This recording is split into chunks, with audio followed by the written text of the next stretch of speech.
जब आप स्टार्ट करते हो सिलेबस को कंप्लीट करना, तब तो आपको टाइम लगता है पहली बार में, दूसरी बार में, लेकिन उसके बाद में आपका रिवीजन बहुत तेज़ी से होना चाहिए। और यही कुछ लोगों को सवाल भी था कि बहुत ही तेज़ी से रिवीजन करने का आखिर क्या तरीका हो सकता है, तो वो मैं कुछ चीज़ें आपको बताना चाहूँगा। इसको मैं 3 तरीके आपको बताऊँगा। आप 3 में से कोई भी तरीका आजमा सकते हैं और तीनों कर सकते हैं, इसमें कोई दिक्कत की बात नहीं है, क्योंकि ये कोई दवा नहीं है।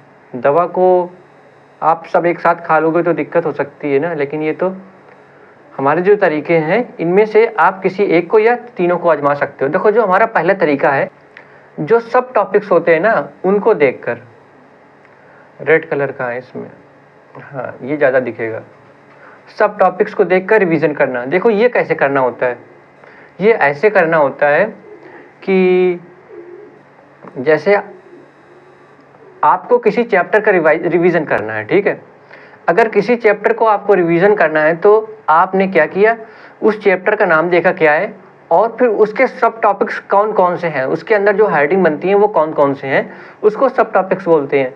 अब ये सब टॉपिक्स आपको कहाँ से मिलेंगे, ये हमको मिलेंगे, वैसे तो किसी किसी बुक्स में लिखे रहते हैं सब टॉपिक्स, और कभी कभी अगर आपको नहीं मिल रहे हैं सब टॉपिक्स तो आप क्या करेंगे, आजकल तो सब लोग गूगल का यूज़ करते हो, एआई का यूज़ करते हो, तो एआई में आप ये चीज़ बोल सकते हो कि आपको इस चैप्टर का, किसी भी चैप्टर का सब टॉपिक्स चाहिए, तो वो आपको काफ़ी सारे उस चैप्टर के अंदर जो हेडिंग होती है वो दे देगा।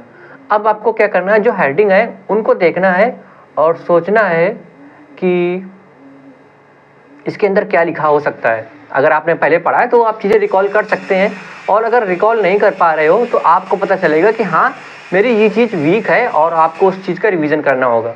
तो ये हो गया हमारा पहला तरीका, ठीक है। तो आपने पहला तरीका देखा, तो अब हम देखेंगे दूसरा तरीका।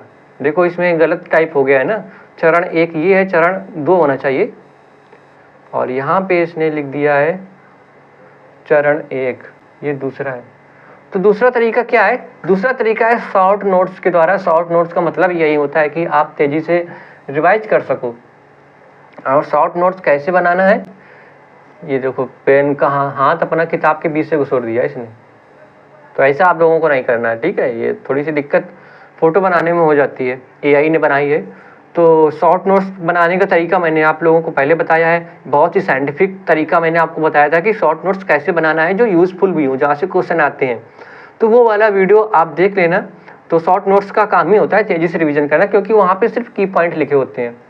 चलिए, अब तीसरा तरीका क्या है, जो तीसरा चरण कहा गया है कि आप पहले सब टॉपिक्स देखो, नहीं याद आ रहा शॉर्ट नोट्स में देख लो, उसके बाद आपको ये करना है। ये क्या है, ये है चैप्टर वाइज MCQ सॉल्व करना। चैप्टर वाइज करना है ये आपको, समझे। जैसे आप कोई चैप्टर पढ़ रहे हो, उसको पढ़ लिया और अब उसके बाद क्या करना है, आपको उसका MCQ सॉल्व करना है। लेकिन नहीं, पढ़ने के बाद नहीं, क्योंकि आपने कई बार पढ़ ही लिया है।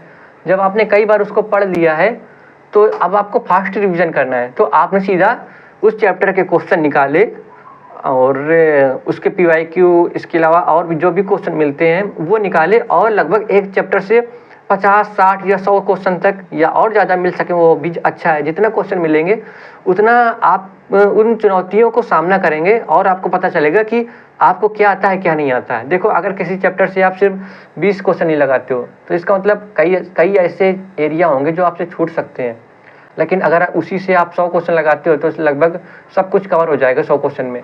और क्वेश्चन सॉल्व करने का फ़ायदा ये होता है ना, जब आप क्वेश्चन सॉल्व करते हो तो आपको सीधे पता चलता है मुझे क्या आता था क्या नहीं आता था। वैसे अक्सर ये होता है कि जब आप किसी चीज़ को पढ़ते हो तो पढ़ने में हमारा माइंड सो जाता है और हमें पता नहीं चलता है कि हमें क्या याद हो रहा है क्या नहीं याद हो रहा है। पर आप कुछ और रहे हो, माइंड में कुछ और चीज़ें चल रही हैं, है ना। लेकिन जब आप क्वेश्चन सॉल्व करते हो तो क्वेश्चन सॉल्व करने में आपका माइंड बिल्कुल एक्टिव रहता है, और जब आपका माइंड एक्टिव रहता है तो उस टाइम आपको पता चलता है कि आपकी कहाँ पे गलती है।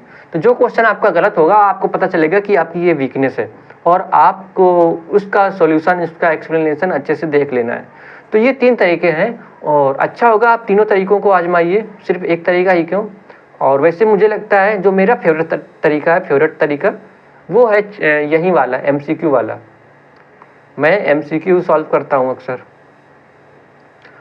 और ये शॉर्ट नोट्स भी मैंने बनाना बताया है, और ये लगभग सबके पास होता है, लेकिन कई बार इफेक्टिव लोगों के पास नहीं होता है कि इफेक्टिव एग्जाम में क्वेश्चन नहीं फंस रहे हैं, तो शॉर्ट नोट्स का क्या ही फ़ायदा।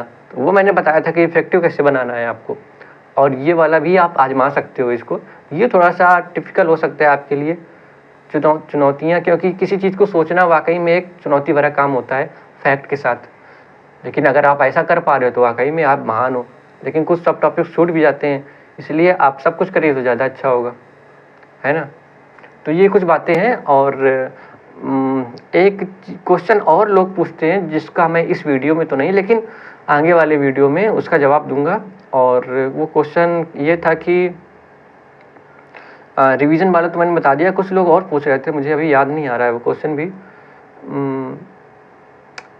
मुझे नहीं याद आ रहा है, सॉरी। मैं फिर से आप लोगों की चैट देखूंगा तो मैं उसका जवाब दूंगा, ठीक है। और मेरी पॉलिटी की क्लासेस अभी कुछ दिन से बंद चल रही हैं, खासकर जो मैं उसमें यूपीपीएससी लिख देता हूँ, लेकिन आप किसी भी एग्ज़ाम के लिए उसको देख सकते हो, और वो मेरे ही नोट्स हैं, उसको डाउनलोड भी कर सकते हो। और मैं उस वीडियो का भी लिंक डाल दूँगा, जिससे आप फास्ट रिवीजन करना और शॉर्ट नोट्स बनाने का साइंटिफिक तरीका जान सकोगे। ठीक है, चलो मिलते हैं अगले वीडियो में। आप हमारे वीडियो को सब्सक्राइब कर लो, ताकि आपको ऐसी चीज़ें मिलती रहें जो साइंटिफिक चीज़ें होती हैं, और आप आसानी से अपना एग्ज़ाम को क्रैक कर सको और अपने सफलता का एंजॉय कर सको। चलिए।